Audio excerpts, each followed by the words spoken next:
wanted to just have a discussion and share with you guys some thoughts. It's probably not my most popular topic, and sometimes it kind of I pull my hair out because I think it's like the most important topic from it, right? But kind of live in the world where everything's sell, sell, sell, sell, sell, sales, and I definitely think that's an important piece of the whole value machine part, right? But that's almost like an output from the value machine. We don't think much about how are we acquiring the supply and how are we acquiring the supply with an advantage? Like how are we getting it cheaper? How are we, what's our advantage to the supply? So, me, I can't do this without an analogy, right? So it's like breathing, right? We have an input, which is oxygen. That's kind of important. It's kind of important. That input, that oxygen, it's a little bit important. And then we have lungs, right? So we have a supply of oxygen. Our lungs do something to it, provide oxygen for the rest of our body. And those lungs are kind of important too, right? And then we have the output, or the carbon dioxide, which is actually a waste product in this example, right? But like we get so focused on the sales side and we don't realize that we're suffocating because we don't have a good oxygen input, right? Or the oxygen's dirty or whatever that input is. But if we can get advantage there, right? We want to have advantage in three places. If we can get it all in all three, that's awesome. We got to at least have it in one place. But if we can get advantage in all three places, it's super awesome. But if we can have an advantage in our acquisition or our supply, or we can have an advantage in our processing, right? Or an advantage in our sales, right? Or distribution. Having all three of those is ideal. But very often, if we're having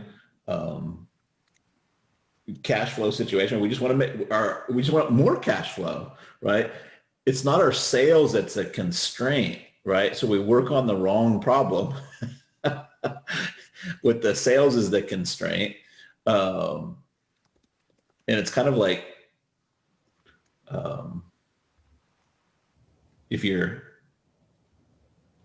car, right, keeps breaking down on you because you're getting dirty gas, right, with sugar in it, or like you're gonna keep having the same problems, right? We're like, oh, I'm a body person, so I'm just gonna keep on buffing the pain out, right? Because that's how I know what problem I know how to solve, if that makes sense, right? So we want to look at the system as a whole, and we also want to look at that our output is somebody else's, or could be somebody else's input, right? Just like carbon dioxide is our output, trees and plants use it as the input, right? And then of course they create oxygen for us, and that's the whole type of system there, right? So most of my big breakthroughs haven't come because I'm so awesome at sales. I mean, that's something that I've worked on, but most of my big breakthroughs have come because I've acquired an advantage or an acquisition advantage to what I've acquired, right? So I'll give you an example. So you guys all know I used to sell POS systems back in the day, right? And the way my boss taught me to do it was you go beat the streets. Like you knock on every restaurant door, you go on every restaurant, right? And you call on them, you cold call them, right? And don't get me wrong, I learned stuff about doing like stuff like that, right? But some restaurants already had POS systems. Some restaurants didn't have one. And they don't ever intend on getting one, right? So I just keep knocking on doors, and it was a very, very hard and inefficient process. Even if I was the world's best salesperson, right? Like I've only got incremental improvement that I can get right there, right? But one of the things I realized, again, my old throw spaghetti against the wall, the easiest people to sell were people that were opening new restaurants, or new bars or new hotels, right? So when I went to these new restaurants and even before, like when they were breaking ground, they would almost always have this, hey, applying for a liquor license or application for a liquor license, right? So I'm like, well, shit, like how, that's a government thing, right? Like that's got to be available. So I ended up getting the list for everybody that's applying for a liquor license. And the beautiful thing about this was that I would know who's opening a restaurant almost before they ever broke ground. This is for the whole state. I think depending on how many people are on the list, right, I could pick it up for $50 to $100 a month, right? This input, right, drastically changed my success. Right now, I just focus on these people that are opening up restaurants and get rid of everything else. Did my sales ability change? Hell no, it didn't. It didn't change at all, right? Now, at the time, I didn't realize that that was the real asset, not the POS systems, right? If I'd have been smarter, I said, my God, this little Arkansas boy has solved the problem for leads for himself. Like I could take that and get leads for everybody else, right, across the U.S. that way and sell those kind. But I didn't have that. But understanding that that was the real asset and my advantage was just knowing where to go get those lists and maybe processing them, right? And of course, some other stuff I could do with that. So,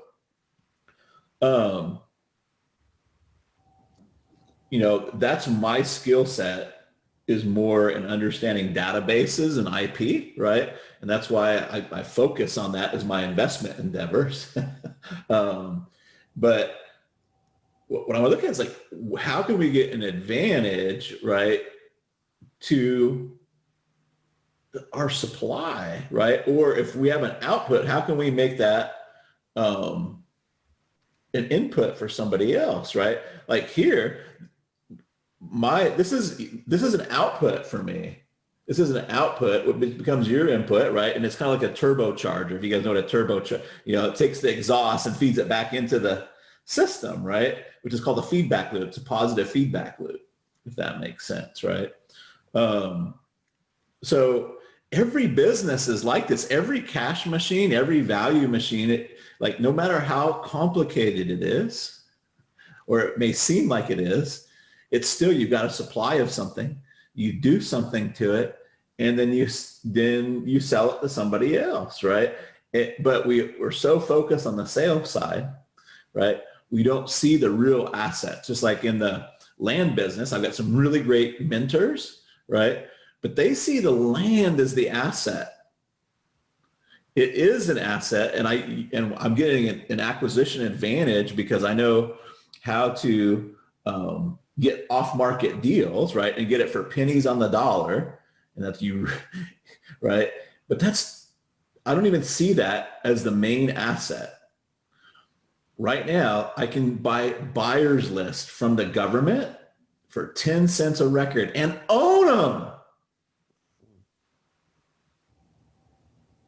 And then what I do to process them is I send them a letter and say, hey, I send all the multi-parcel owners a letter that says, hey, are you looking to buy land 50% to 70% of market value, right? I've got a 100% opt-in rate. Once they go from that, 100% opt-in rate on my page. That's the real asset. So we mailed about 1,300 people in a little town, put together about 150 buyers of land for like $1,500. And now I have multi-uses I can do with that asset. One, I can sell on my own land, right? And even if I would sell three $50,000 pieces of property to that land, that's $150,000 a year. I'll sell probably a lot more than that, but that's one use, right? The other use is they're also going to sell their land. The Parade of Life, at some point, they're going to want to sell some land. So I've got I'm working that as a new acquisition vehicle for land that I want. Here's the other thing. I've already had people reaching out to me, realtors, like, man, I see what you're doing. Can we get access to this too? Right? Because I could easily, like, here's the other thing I realize is, like, when you have distribution or you have a list, you can't supply all the demand for it. So I can easily go to other investors, right, and say, hey, like, I got people that are looking for 40 acres, or people are looking for timberland, or people are looking for mobile home parks, right? Do you have that? And I can work advertising deals with them on that, but that's the real asset. So when I can acquire that asset for so little, and do so much with it, that's why I don't give a shit about Bitcoin. Like, why? And I'm not saying not to buy Bitcoin, okay? I'm not saying not to buy it, but if you can't buy, well, let me just move away from Bitcoin. If you can't buy a supply of something cheaper than everybody else can, you don't have an advantage. And to me, it's not a good, predictable, consistent investment vehicle. Is it a speculation vehicle? Sure, right? But I don't want to count on my fuck you position with right? I want to, like, know where can I invest a few $1,000s and get $10,000, $15,000 a month, right? Because I have acquisition advantage and a mini monopoly, right? That's the other piece that you can put in there, right? Like, we just bought 5 pieces of land right here in my county. You can't get 5 acres right now unless you know how to buy it off the market. So I control the market on 5 acres right now, and people want 5 acres right now. So we want to have control or ownership of something people want,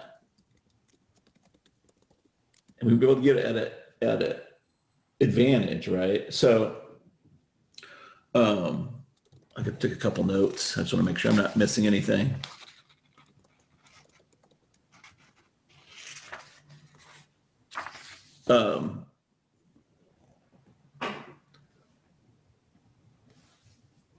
So some of you here maybe have a little bit of a challenge. Like, how do I apply this to my business, right?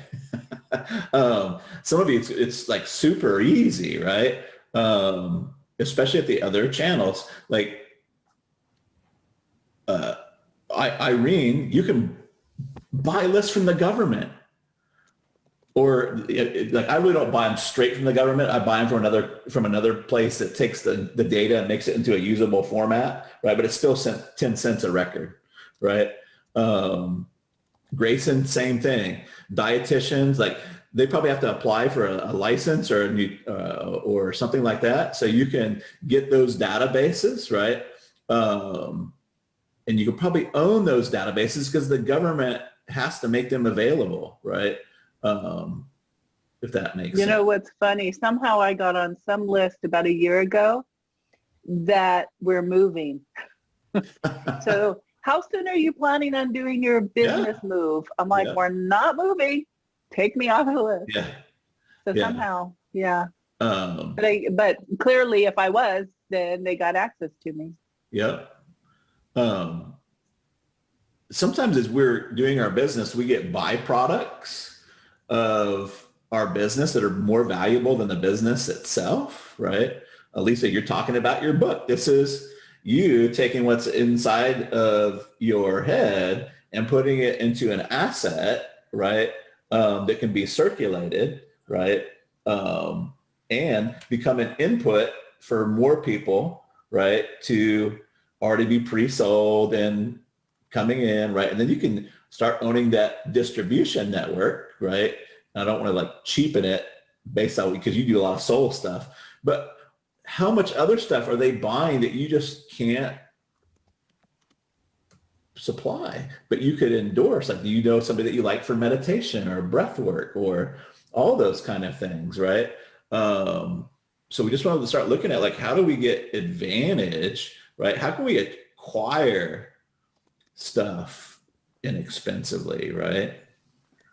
Travis, can I ask you Yeah. I think I need to help because I was thinking, how does this apply to me? So can you just walk me through what you just said again? Because I don't think I caught it completely.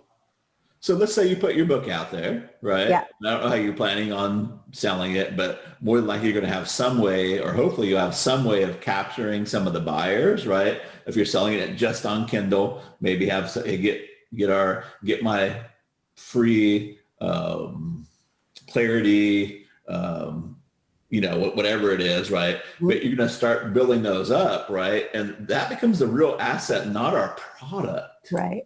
Okay. Not exactly what we do, but the relationship that we've built with these people, right? You probably don't know about bum marketing, right? But like many, many years ago, I figured out that certain sites Google loved, and instead of spending 6 months SEOing your site, you could just put an ad up or an article up, and all of a sudden it would show up in the Google search results, right? And it doesn't sound that awesome now, but it was like a big breakthrough back then because everybody's trying to SEO stuff. But I made a strategic calculation to give it away for free. And I also made a strategic calculation to let everybody rip it off, right? Because there's all kinds of products coming up, bum marketing this, I'm like, that's cool, that's awesome, right? But I build up all that distribution, right? Because now not only can I sell SEO products, but I turn that into my distribution network for all my other products, right? So some of your best customers, right, if you add another use, they may be able to become, I don't know if I would make it an affiliate, right? But you can, right? You can do endorsements. So that's kind of like, how can we get advantage on the input side, right? Yeah, I can tell there's a lot here for me. It's interesting but with the book, but also because I'm really called to do interviews with people who are examples of my message, basically living examples. And I just love collaboration and conversation and connection. So I know that's a big piece of what's coming for me also this year. Right. And somebody that I know from years ago just messaged me something very similar. He's a meditation teacher in Australia, left banking, and he's made a movie. He's made some kind of documentary about meditation and interviewing people and whatnot. And he's reached out to me as a potential partner to spread the word about it. And he's set up this great affiliate relationship, 50% of the sales. People can buy the movie or rent it. And I just watched what he did, and it was just so elegant and so well done. And he's going to grow his list enormously through this very elegant and pure service-based way of sharing his creation. That's right. So it's not about the movie now. It's right. It is about the movie, but it's not about the movie. So thanks, because it's making me think. Yeah. I don't want to beat up on this, but we really got to get clear on what's investing and what's speculating, right? And I'm not trying to beat up on Bitcoin or anything like that, but when we're looking at like what we want to design with our life, right? We want to be investors, not only just our money, but our time and our energy. Like, where's our time going? Where's our energy going? How are we? And some of that is like, look, we got to look at, like, do people want what we're selling, right? If they don't want what we're selling, we got to find a way to acquire what they do want, right? And go out and acquire that, right? But we just focus a lot of times, like, I just got to get better at selling, right? Well, if you're selling $1, for 90 cents, you're going to have a harder time than somebody that's selling $1 for 10 cents, right? Like, that's not a great example, but I would much rather, be selling the only phone that's like an iPhone that doesn't have to be charged, right? And I have the exclusive patent on it, right? I'm just being a little, then 100 times better sales skills to sell what's already out there in the marketplace, right? Almost everything I do is because I've added one more utilization to something, right? That makes it more valuable. At least one more. Sometimes I can add a couple, right? Or I'll take what somebody else is doing and add a utilization to it. That's what I do with my firm. I'm like, man, here's what you got going on, going on right here. If you just add this to it, man, it becomes so much more powerful, right? Because sometimes they already have the thing. They're just missing a piece to it, right? I've got a real estate partner we're going to work with. He's teaching what's called virtual wholesaling, which is basically how to buy and sell houses, right, from your laptop. There's a lot of advantages to that other than going out and driving for dollars and such, right? But the big advantage, and the reason I know this is I've done it on other ones before, right? But it allows them to do something in their spare time, surfing at work, right? Because most of them are working jobs, right? But they can't do deals like over the phone. They can't leave their work and then go work on flipping a house, right? If that makes sense, right? So just understanding how these work in there, right? Understanding, oh, well, this is not just about making money. This is about being able to do something in my spare time, right? While I'm working my job, which nobody talks about, right? They're just like, hey, quit your job, right? Quit your job, right? But no, not everybody wants to quit their job. And even that, like they just need something they can work into that, right? But that's about pretty words, right? But sometimes you need to acquire something like, hey, I'm going to give you one of the things like, hey, I'm going to give you your first list of buyers, right, in your area. That would save them some time and the energy, right? Wow, okay, if we added that to it, holy crap, then it becomes something far more valuable. Is this making sense? And I just really want, the reason this is important, I think, is to get to the position, the FU position. I'll just start saying FU because I know it's probably a little coarse for some people here. But to get to the FU position, we have a thing like, if I can just sell better, I'll get to the FU position, and you never fucking get there from there. It's about understanding there's a never-ending supply of something out there that you can get incredibly cheap, cheaper than anybody else can get it, and bring it to a marketplace, right? That's what's going to put you in a position that I don't really care. Like I've got Scott Olford right now is doing a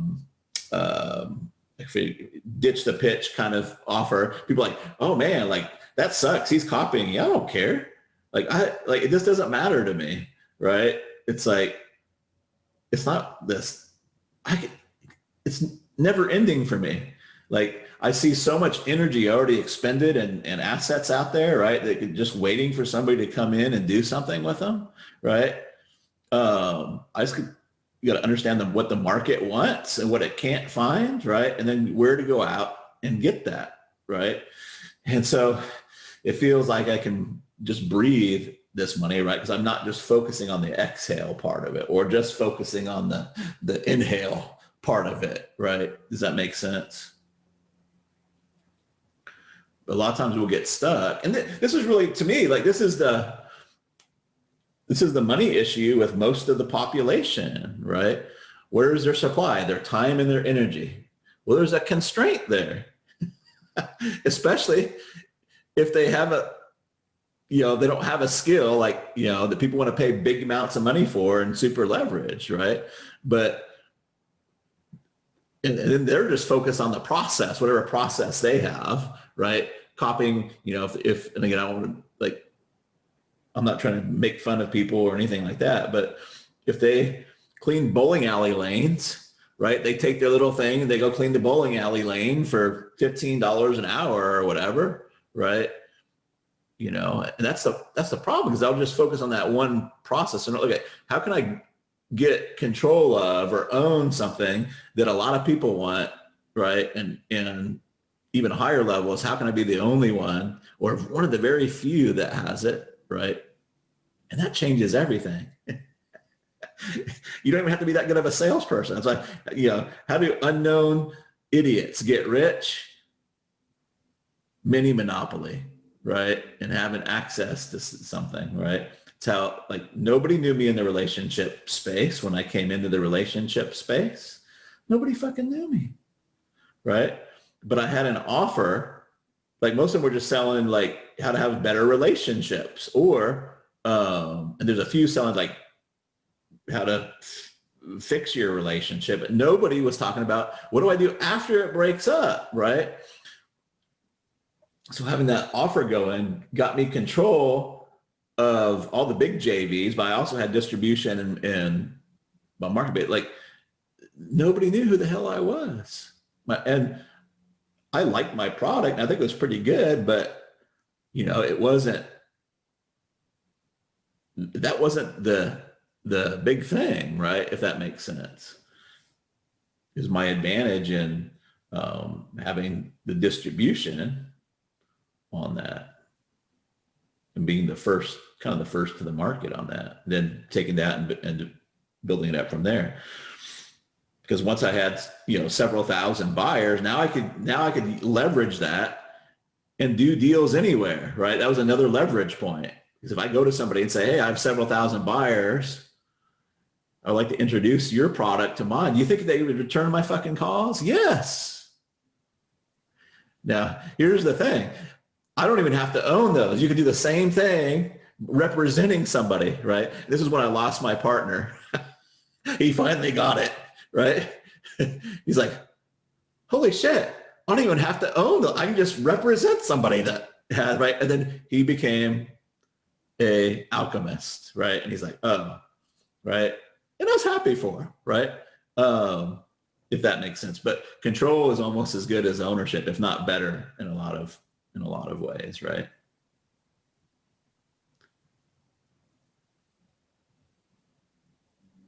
Any questions, anything I can help clarify, and anybody not see how they can use some of this to their advantage? I've got a question on how you got all those guys to promote you. Did you go to them, or once you had your product, they saw it and thought it was interesting and said they wanted to promote it? Yeah, that's a good question. So one, I had a very unique offer, right? Again, a mini monopoly, right? And an understanding that there wasn't a whole lot at the time. Bob probably remembers this. There was not that many people that had great products, and the one that had great products didn't have very good marketing, right? So the two things really with it. One, I got a couple bigger people to promote it, and everybody's on everybody's list. So as soon as they saw them promoting it, everybody else did, right? But really my big breakthrough in that arena, it's great to get the big JVs, but what I really figured out, it's this, I call them small mom and pop affiliates that send you consistent sales, but they're not going to send you 100 sales with a push of an email button. But like I had affiliates that would do 10, 20 sales a week based off of SEO and stuff, right? Because I get to leverage everything. Like I didn't understand like all the Pinterest stuff and all the, right? I didn't have to, right? All my affiliates would go out there and provide that, right? But I really catered to people that made consistent sales regardless of how big they were. And so I would make a big deal out of those. I was one of the first people to do contests where not only did the person that got the most sales, but I put everybody in for a raffle. I'm like, hey, the more sales you make, the more chances you've got. But even making one sale, right, put you in the raffle. Now, I didn't realize it at the time, but I had mistakenly figured out how to hack the ClickBank algorithm.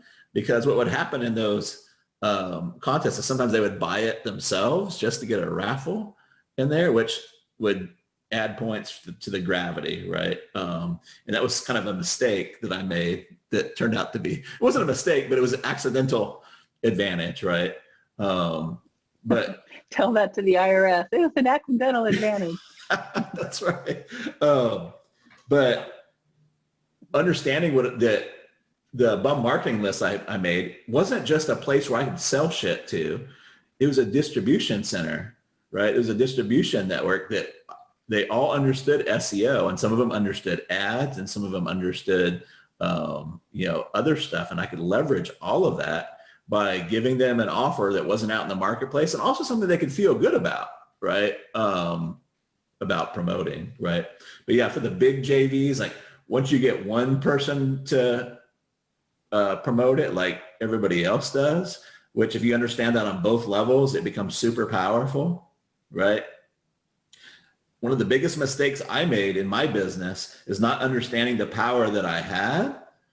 And so, I put a lot of people on the map, right? I put a lot of people on the map that came into this business. And instead of just saying, hey, I'll promote it for 50%, right? Or 75%, I said, I want a piece of your business, because once I promote it, everybody else is going to promote it too, right? Now, on the converse side of that, right, if you understand that dynamic, like if you want to break into the relationship space, you'd be very wise to pay Bob like 200% commission.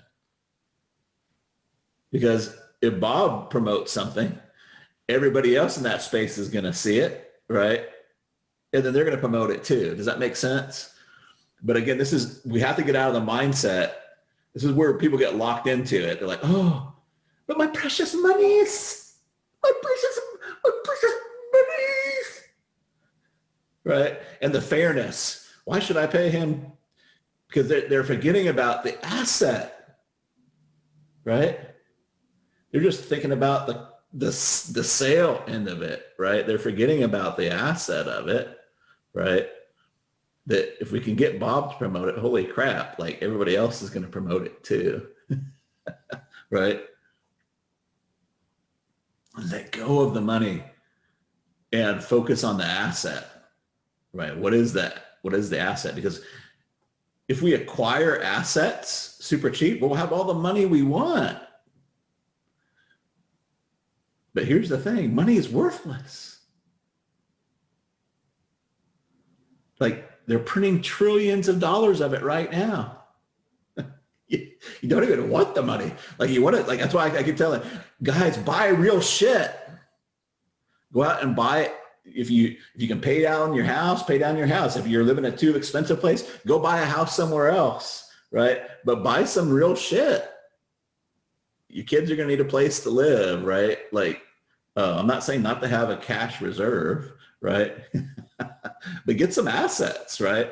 But we really want to focus on what's the asset, right? And by being asset focused rather than cash, like my land mentors, don't get me wrong, they're teaching me a lot, but they don't see the real asset here because they're focused on the money they're making from the land sales, right? And here's, they mail an area, they never mail it again. I'm just laughing. I'm like, oh my God, that's like, they'll mail an area and they'll do some deals in there and then you never mail it again. I'm just like, whoo-wee, I'm going to clean up here. Like I am just going to freaking clean up, right? In this, and it's just that shifting of focus on what's the real asset that we're doing, right? And what'll screw you up is that focus on money rather than, hey, where's this money coming from, right? We can make deals that are too good for us sometimes. Like I'm always trying to make deals. Like right now we're hiring a photographer here in my county, and he's still working a job, but he's like, he does drone work and he's like got all these credentials and everything. He charges so little. I'm just kind of like laughing a little bit, right? Well, one of the things is he's going to be a major asset to me. If I can get him out there, the faster I can get these photos, the faster I can get the listings up and the faster I can start getting leads in. Again, it's the leads that want to buy the land. I mean, it's more valuable than the land, right? So he's like, I'm like, okay, so how much is it? And he did like, it was this portfolio of stuff he's going to do, like 200-foot drone photos, and all is for like $200. I'm like, dude, I'll give you 400. I'll double your rates, right? If you can just make me like a priority on some of this stuff. Like, I'm not going to, and he's just like, oh my God, like, okay, right? But it's that relationship, right, that's going to be the asset. 200, oh my God, like, maybe I'll just go out there and do it myself. Oh, right. But and the reason they do it is because this is what he's got to deal with all the time, right? Because where's everybody's focus? On the money, right? Does that make sense? So I want to work on the asset. If I can get this guy to be it's kind of like, my transaction coordinator here is actually my real estate agent, right? And I didn't think she would do it. So I thought, I didn't understand she's like, oh yeah, I can take care of all that for you. I'm like, even if you don't have a contract? Oh yeah. She's like, we'll just work out amount per transaction, right? And I'm happy to take care of it for you, right? So I'm like, well, how much is it? She goes, we'll probably do it for $100 a transaction. I'm like, oh no, Sue Ann, no. Right? Like, I know your value and like who she knows, like just some stuff she's already told me, right? On who to avoid as surveyors and all that kind of stuff. I'm like, I'm not gonna do this for anything less than $500 a transaction, right? And here's what's happening now. She's like Johnny on the spot. And I'm like, so I'm doing some other deals in some other counties in my state. I'm like, hey, do you know anybody? Do you know a title company in that area? She's like, I can handle that for you too. I'm like, holy crap, right? This is awesome, right? So again, those are the assets, right? You gotta let go of that precious monies, right? Which is just the output of the machine. In some ways, it's just a waste product almost, right? I'm not saying it is, but it's almost a waste product in something, right? If you can take that and feed it back into it, right? Because what I want the machine. I want the Sue Ann and my team and the databases, right? And I want that's the machine that cranks it out. Same thing with my firm, right? It's like we got the copy. They run all the way to third base, and I'm just going to run it home, right, with what I've got, right? But it's a good deal for everybody on that, right?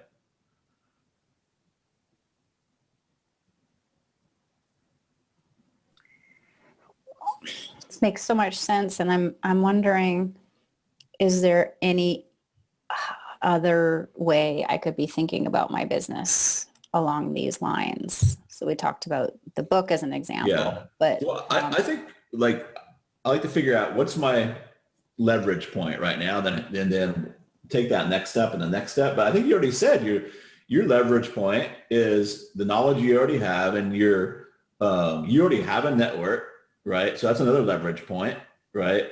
So you can acquire audiences and control of those audiences really easy by just sharing over in a Facebook Live format or a podcast format, right? But you want to feed that back. And if you're doing a podcast, give them a free gift. Say, hey, I don't have anything available right now, but I've got this free gift. And so that those build up your assets, if that makes sense. So I just start, but as that builds, then you start to have now I've got, 3,000 people, 2,000, you have to be that big, right? Hey, I'd like to introduce your product to my people, right? And you can work those things, right? But then your customers also can become evangelists or spread the word about you. And if you make it a little bit more formal as an affiliate program, then they can go out and get compensated for that, right? And if you're not worried about the money coming in, I did a lot of 100% commission deals, right? Because I didn't care about the front end. I just wanted to get people in, right? And if that makes sense, right? Yeah. But again, understanding what you're doing strategically about building those assets, and I'm not saying you're doing this, but not clinging so tightly to the precious monies, right? Yeah, totally. No, it's great. It's really helpful. Another thing too, like you got people that probably, I'm trying to think of where the government can help you out. Not that they have to, right? But like, there's probably, like if you're working with CEOs, I'm just brainstorming. I'm not saying there's going to be anything useful coming out of the crock pot here, but if you're like, there's probably like lists you can buy of new CEOs, right? Or lists you can buy of companies that just become publicly traded, right? That may be looking for direction, right? Or I don't know if there's any meditation certifications or anything like that, but those kind of things, like if you can understand like what some of your people have in common, then you might be able to acquire that stuff. And the big thing people do as a mistake is they focus on the money and they try to sell them something right away. Right? So like, I'm just thinking of Grayson right now. If you got a list of all the nutritionists, right? Rather than try to sell them something, hey, like I want to sell you my coaching program. Started out with a coffee date first, right? Like, hey, I wanted to invite you to put your listing for free, right, up on my nutritionist near you site, right? And we'll also get you into the Facebook group or those kind of things. It's so much easier to do that, right? Same thing I'm doing with the land. I'm not saying, hey, buy my land when I sell it. I've said, hey, I noticed you own some land out there. I've got a few properties I would like to get rid of. And also they're 50%, 70% off, right? And you can see all the properties that I have just by visiting here, right? So as soon as they visit, it's a hand raiser because I'm using Pearls, right? And we got 100% opt-in rate. It's like the longest running 100% opt-in rate I've ever had. As soon as they hit that site, right? They're like, oh yeah, please give me the land listings that you have available, right? And then it's like any other email list. So we're going to be sending it out in email because Jeannie's birthday is coming up June 5th. So I'm taking her to the Capitol Hotel. This is all people that are in Arkansas, right? So I'm just telling them, hey, taking Jeannie to Capitol Hotel. We're going to have a great time. But I know in a month or so, she's going to forget about that experience. You know what she won't forget? That land that I bought her next to us on one of our anniversaries, right? So if you have any kids or anything like that, I've got some land. Make a great gift, right? So it's like anything else, right? Every business is different, but every business is the same, right? So Tress, I'd like to run by. I tell you what I'm doing is I think I'm doing that, but I think you might see something that I hadn't thought of. So right now, we just started just doing Facebook Lives, and those, work well. Folks like hearing stuff live, and then got someone that's going to take that video and then put it on TikTok, which my kids tell me that's a cool place. And then it sends it to YouTube, and just kind of I love it. That's utilizing you're putting your assets in circulation more, right?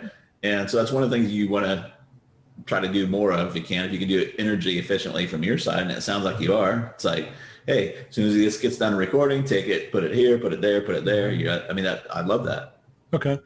Is there something else you can think of, especially since you're so familiar with this niche? I hear you talking about list, and I like where this is going. It seems more to me like just do more of this and get it refined and get it sharper and faster. Yeah. I shudder to think the amount of money I could have made if I would have understood now or then what I understand now, right? I should have been selling coaching a long time ago and I wouldn't have had to do it, right? But the big ticket stuff, making 500-600 sales a day, like the amount of business, how much coaching we could have sold off of that, right, would just have been ridiculous, right? But yeah, I think that's great. I think also finding out what other things that they're purchasing, right? And I'm not saying we have to go be a shill for everything under the sun, right? But if they're already asking you for stuff, right? A lot of these people are going to be coming off divorces and breakups, and that changes your financial stuff, right? I used to sell, I'm not saying for you to do this, Bob, but I used to find like some financial products would sell really good, well, right? Because they're coming out of some financial turmoil, like how to fix your credit, right? How to get your credit back on track, right? Those kind of things. So I would look at those sideways things as well. What else would they, they're going through a transition, right? What else, have you changed in your life? And just keep your ears open, right, for things that you might be able to connect with, right? And because you have so because you already have a network, you can get advantageous supply, like, because you can get a better deal for your people, right? It's like, hey, I want to sell it to a lot of my people. What's the best deal you can make for me? So you got leverage, right? So that's kind of going to the acquisition advantage, right? Does that make sense? Mm-hmm. Yes. Yeah. The guy that was world class at that, of course, is Sam Walton, right? He had advantages everywhere in the process, right?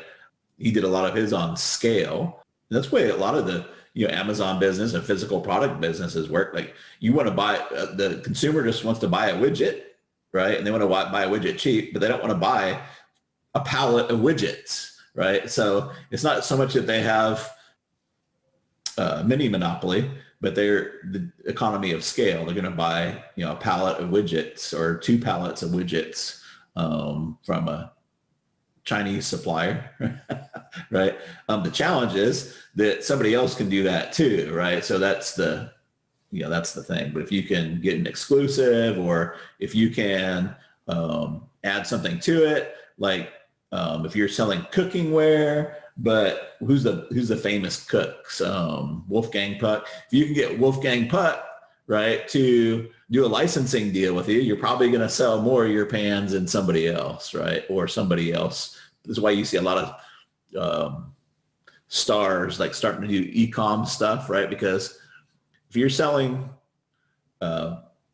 belts, right, with nothing on it, or let's use flip-flops, right? If you're selling flip-flops, but you slap the Margaritaville logo on, you're probably going to sell more flip-flops than the ones that don't have Margaritaville on there, right? So, and it's a licensing play for them. I was listening to Dean Jackson the other day, and he was talking about that Kylie Jenner deal. So she had the distribution. Yep. She went with a partner product team that they did basically white label makeup. And she was like, hey, if I, put this out to my list, we'll create a brand. And she partnered with them, and boom, all of a sudden it was like $1 billion company, just because she had the distribution and they had the supply. Yeah. And just put it together. And I was thinking, it was like, last week too, I met this guy who does white label supplements. I was thinking, why, like, a really kind of interesting business model could just be going to these micro influencers and saying, hey, do you want your own supplement brand, whether it's like, health and wellness stuff, or the business type like nootropics things, and say, hey, if you want your own brand, we'll just slap a label on it, and all of a sudden they can put it out to their Instagram list or whatever they have, and that's right. Like your brand. Yep.